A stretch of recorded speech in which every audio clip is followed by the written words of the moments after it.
리얼미터 여론조사에 따르면 윤석열 대통령의 긍정평가 지지율이 29.9%로 조사가 됐습니다. 지난주하고 크게 다르지 않게 횡보하는 분위기인데요.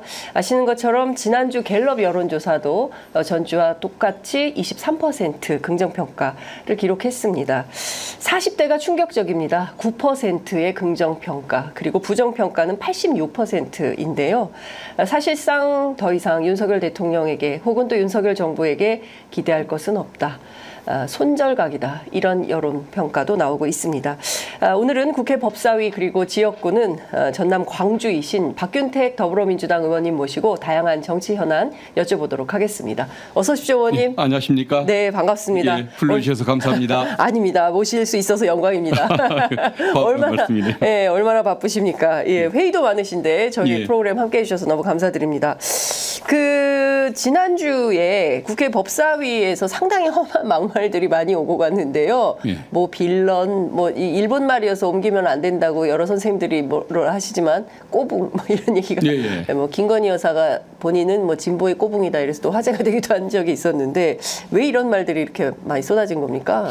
아마 정청래 위원장님이 이제 해병 그 특검법 그걸 일소위로 회부를 한 적이 있습니다. 최근에. 거기에 이제 불만을 품고 그랬던 것 같은데 전반적으로 보면 그 정청래 그 위원장님이 조금 법 규정에 따라서 원칙대로 일을 처리하다 보니까 거기에 대한 불만을 표출했던 것 같은데 아무리 불만이 있더라도 뭐 위법을 저지른 것도 아니고 그 함께 일하는 위원장을 상대로 그런 뭐 막말을 함부로 그런 말을 하는 것은 적절치는 않은 것 같습니다. 그래서 사과를 지금 요구를 했는데 사과를 아직까지 안 하고 있어서 그 후속 법사위 전체회의가 열리지를 못했던 상황입니다. 그러면은 향후 법사위는 그럼 어떻게 되는 겁니까?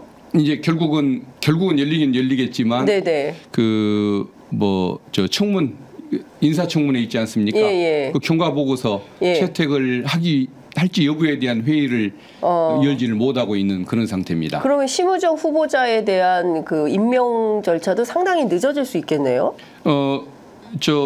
윤석열 대통령은 그에 상관없이 임명할 것이니까 큰 문제는 없겠지만 그래도 국회가 그 어떤 절차를 또 밟으려고 마음을 먹고 있었는데 거기에 대해서 아마 또 국힘 차원에서 찬물을 끼얹는 결과가 된 것 같습니다. 심우정 후보자는 그래도 인준을 좀 해주시려고 했었던 거군요. 인준에 대한 답을 딱 냈던 건 아니고 토론을 거쳐서 결정을 이제 했어야 할 텐데 그 기회 자체가 봉쇄가 된 겁니다. 그렇군요. 그러니까 참 신기한 게 자꾸 여당이 야당 발목을 잡는 정국이 생겨나는 게 이상한 정국인 겁니다. 그렇습니다. 오늘 대정부 질문 있는데요. 오늘 뭐 전운이 감돈다, 전쟁이다, 뭐 강대강 대치다, 뭐 여야 모두 대진표를 보아하니 상당히 세게 붙을 분위기다. 이런데 좀 어떻게 전망하십니까? 당연히 그럴 수밖에 없는 것 같습니다. 그 질문에 나서는 분들 한 분 한 분이 박지원 의원님을 비롯해서 대단한 분들이기도 합니다만은 누가 나서든 지금 현재의 그 정치 상황, 경제 상황을 두고 부드럽게 넘어갈 수는 없는 상황 아니겠습니까? 그러다 보면은 당연히 좀 그 국민의 관심을 끌고 또 일부는 시끄럽기도 한 질의가 이어질 것 같다는 생각이 듭니다. 다시 또 국회 본회의장으로 이목이 집중되는 그런 9월 9일이 되지 않을까 싶습니다. 이것부터 여쭙겠습니다. 의료 대란이 상당히 심각합니다, 의원님. 그러니까 뭐 지금 사실상 뭐 2살 아기부터 시작을 해서 또 뭐 40대, 50대 건설 현장에서 일하시는 노동자분들 그리고 또 어르신들에 이르기까지 누구 하나 지금 편안한 사람이 없습니다. 지금 뭐 실제로 목숨을 잃는 사태도 빈번하게 발생을 하고 있는데 광주 지역은 좀 어떻습니까? 광주 지역에서도 최근에 한 대학생이 조선대 쓰러졌는데 119가 와서 바로 옆에 있는 그 대학병원에 응급실 치료를 받게 하려고 했습니다마는 인력이 없어서 조치를 못하고 근처에 있는 다른 대학병원을 찾아가는 바람에 거기서 뒤늦은 조치는 있었다고 합니다마는 상당히 좀 위독한 상태라고 전해 듣고 있습니다. 그래서 좀 이게 정말 먼 얘기가 아니고 주변에서 언제든지 발생할 수 있는 뭐 상황이다. 사태라는 것 이것 때문에 상당히 긴장감을 주는 것 의원님께도 같습니다. 지역에서 민원 전화 같은 거 많이 옵니까? 이거 지금 빨리 이거 문제 해결해야지 이거 의료 어떻게 하냐. 그 걱정들을 많이 하시죠. 많은 분들이 지금 아프면 안 된다라는 얘기를 많이 하시고 의사분들이나 또 어르신분들 많이 걱정들을 하십니다. 근데 지난번에 그 어느 의사분을 만나 뵀더니 그런 말씀이 사실은 진짜 위기는 지금부터다. 명절 연휴도 걱정이고 특히 그 가을에 찬바람이 불면 그 심장 질환, 뇌 질환이 많이 발생한다는 겁니다. 그렇죠. 그럴 때 그 응급실에 의료 인력이 제대로 없으면은 어떤 사태가 발생하겠는가 정말 걱정스러운 상황이라고 얘기를 많이 하고 있습니다. 아니 근데 실제로 그 인유한 교수 의원 분이 그 국민의힘 여당 의원들한테 했다는 얘기를 들어보면 특히 심장 질환, 뇌 질환 환자들도 뭐 뇌출혈이나 이런 것들이 뭐 반만 오고 뭐 이럴 수도 있기 때문에 전화는 할 수 있다는 거예요. 근데 전화할 수 있으면 경증 환자라고 복지부 차관이 얘기했는데 지금 조규용 장관 그리고 박민수 차관 두 사람에 대해서 경질은 없다는 게 대통령실 입장인 것 같습니다. 의원님 어떻게 보십니까? 그 국민의 눈높이에 안 맞는 거죠. 그 전화할 수 있을 정도면 피가 철철 나도 별거 아니라는 식으로 얘기하는 그렇습니다. 복지부 차관이 이 문제를 해결할 의지가 어디 있는 거겠습니까? 결국은 현장에 아무런 문제가 없다고 주장하는 대통령을 닮아가는 소리라고 저는 그걸 보는데 국민의 그 상식에 전혀 그 부합하지 못하는 그런 인물인 것은 맞습니다만은 그러나 경질될 가능성은 없다고 봅니다. 왜 그러냐면 그보다 훨씬 더 심각한 사람들이 지금까지 자리를 보존해왔기 때문에 이 정도는 문제도 아니라고 아마 대통령이 생각할 것 같습니다. 어차피 국민 정서는 중요하지 않은 것이니까요. 어떻게 국민 정서가 중요하지 않은 정치가 가능할까요? 그분의 스타일이니까 가능한 것 같습니다. 아니 오늘 아침 조선일보 단독 보도에 따르면 어제 대통령이 국민의힘 일부 지도부 관계자들 그리고 수도권 중진 의원 포함해서 1시간여 정도 만찬을 했다는데 한동훈 대표는 안 불렀어요. 어떻게 봐야 됩니까, 의원님? 그게 그러니까 검사 시절의 윤석열, 대통령으로서의 윤석열 변함이 없는 거죠. 항상 자기 측근, 자기 친한 사람, 마음에 드는 사람과의 의리, 정리만 중시하고 그 눈밖에 벗어난 사람은 관심의 대상이 아닌 그런 스타일이 여기서도 보여지는 거 아니겠습니까?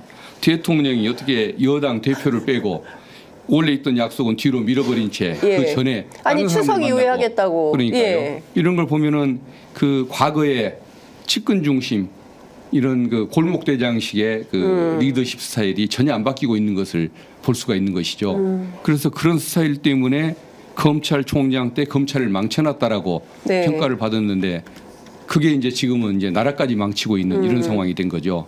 그러니까 결국은 그 큰 리더가 돼서는 안 될 인물을 국민들이 대통령으로 뽑아놓는 이런 기만극을 당한 거라고 저는 보고 있습니다. 그러니까 제가 보기에는 참 이런 말씀 그렇지만 좀 통 큰 리더십은 아닌가 보다라는 생각이 좀 듭니다. 그러니까 통이 크지 않은 것이 아니고 아주 작은 거죠. 동네를 벗어나서는 안 됐을 리더십인 것 같습니다. 그러니까요. 지금 보면 이런 리더십, 이런 그릇으로 어떻게 대한민국 호 전체를 이끌어 나가나 이게 괜찮은가. 그래서 밴댕이 정치 이런 말이 나오는 맞습니다. 걸까요? 그러니까 옛날에 그 검찰총장을 할 때 자기 측근 중심, 특수부 중심으로 검찰 인사를 해놓다 보니까 그 뒤에 등장을 했던 추미애 장관님이 인사를 했었을 때 사실 그분도 조금 가리기 인사를 하긴 했죠. 근데 그 인사가 뭐였냐면 특수부, 공안부보다는 형사부 중심으로 폭넓게 인사를 하다 보니까 그 추 장관님도 나름의 편을 가르는 인사를 하긴 했지만 사심이 없었고 폭넓은 사람들을 상대로 인재를 발탁하는 인사를 하다 보니까 추미애 장관의 인사가 윤석열 총장의 인사보다 훨씬 낫다. 이런 평가를 받았었습니다. 검찰 안에서. 그렇죠. 그러니까 검찰을 잘 모르던 추미애 장관님보다도 훨씬 못한 인사를 했다는 평가를 검사들한테 받았던 거 보면 윤석열 그 검사, 윤석열 대통령이 어떤 성격의 인물이라는 것을 다 짐작할 만한 부분이라고 봐야겠죠. 덩치는 상당히 크신 분인데. 덩치는 상당히 크신 분인데 속은 저희가 동아일보 김순덕 칼럼에 따르면 밴댕이 정치. 예, 예. 제 얘기가 아닙니다. 네, 동아일보 김순덕 칼럼이 나오고 예. 박지원 의원께서 하신 말씀이다. 예. 제가 하도 요새 고발을 많이 당해가지고요. 예. 최근에 예. 또 뭐 계속 고발장이 들어오고 있어서 정말 힘듭니다. 예. 대한민국에서 언론인 하기 너무 힘들다. 제가 사실은 기자 생활하면서 이렇게 고발을 많이 당해본 적이 없는데 윤석열 정부 들어서 너무 고발이 많습니다. 정치인이 정치적 비판을 받기 싫다면 네. 정치를 안 해야죠. 정치를 하겠다는 선택이 잘못된 것이죠. 네. 예. 허위 흑색 선전을 한 것도 아니고 그러니까요. 정치적 평가를 가지고 예. 명예훼손 고소하려면은 정치를 안 해야 맞는 것입니다. 근데 너무 많습니다. 저뿐만 아니라 많은 기자들이 현장에서 오늘 뭐 경향신문도 뭐 길게 썼던데 사실 그 공직 후보자 검증 보도는 언론의 사명이고 숙명이고 반드시 해야 될 역할인데요. 윤석열 대통령 후보 검증했다고 해서 전부 기자들 명예훼손하고 압수수색하고 그 사건 지금도 계속되고 있거든요.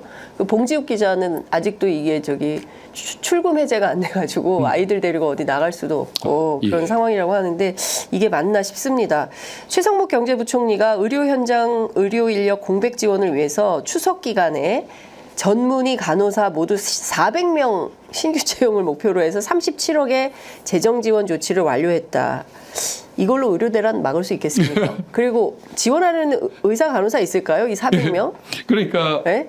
그 아까 30몇 억이었죠. 37억입니다. 37억을 400명으로 나누면 1,000만 원이 조금 안 되는 거 아닙니까? 이게 됩니까 이걸로? 그러니까 지금 의사들이 네. 의료 현장을 벗어나서 그게 네. 옳은 처신이든 옳지 못한 처신이든 어쨌든 의료 현장을 떠났을 때에는 자기의 인생, 젊은 시절의 인생 그 1년을 포기를 하고 지금 그런 선택을 한 것입니다. 그렇습니다. 얼마나 심각한 문제입니까? 네. 근데 970만 원 그 돈 때문에 의료 현장으로 돌아오기를 바란다고 한다면 또 더구나 그것이 뭐 조치가 완료된 것이라고 얘기를 한다면 그분은 장관할 자격이 없는 거죠. 그건 장관이 아닌 겁니다. 네. 초등학생한테 물어봐도 그게 대책이 아니라는 것은 알만한 당연한 답인데 예. 그런 평가를 하는 분이 재경부 장관이고 또 부총리라는 사실에 대해서 예. 현 정부의 수준을 알 것 같다는 생각이 듭니다. 예. 비교적 점잖은 이미지인데 그러니까요. 그 수준밖에 안 된다는 게 신기합니다. 예.